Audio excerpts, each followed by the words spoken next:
Hi, I'm Jill Galloway. I'm an artist educator at the Smithsonian's National Portrait Gallery.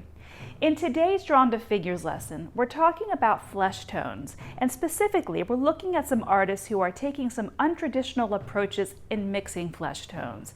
This is a really interesting lesson and a great lesson to talk about color mixing. Let's get started.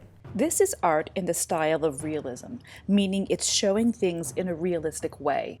This is art in the expressionism style, meaning we're showing art in an expressive, more personal way. Here, we're seeing an expression of the sitter's inner world. It's more about emotion than it is about being perfectly real. In expressionism, an artist might use less traditional colors within the flesh tones to express that emotion.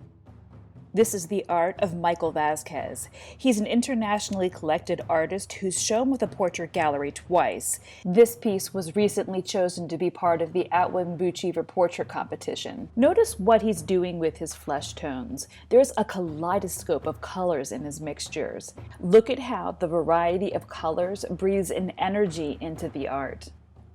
When an artist paints flesh tones, we're faced with a seemingly infinite number of skin colors. All people are some version of brown. We are a human rainbow. To get these different skin tones, you would just vary the amount of red, green, or blue you put into the tone. In Vasquez's work, we are seeing a literal rainbow of skin tones. Look at all of the colors found in the skin on this portrait. Vasquez is telling a story of relationships in his work, and you can see that there is clearly a story behind each of his pieces. That's expressionism art. It's emotional, and Vasquez is very good at it. We've talked before about how to mix flesh tones. In the expressionism style, the same rules apply, except you need to consider some less traditional mixes and experiment a bit. Elaine de Kooning is an abstract expressionist artist. Check out this painting of John F. Kennedy Jr.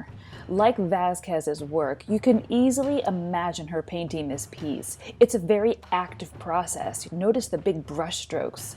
She's mixing colors in a way that leaves the viewer room for interpretation. So what do I mean by that?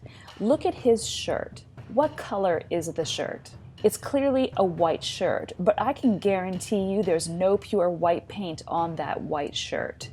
It's really important when you're practicing mixing colors to go crazy. It's a lot easier to bring a painting back from something that's more wild and exciting than to push an overworked piece. So go crazy with your colors. Try lots of things. A really great tip is to approach every portrait as if it's just practice. Have fun, and if it works out, great.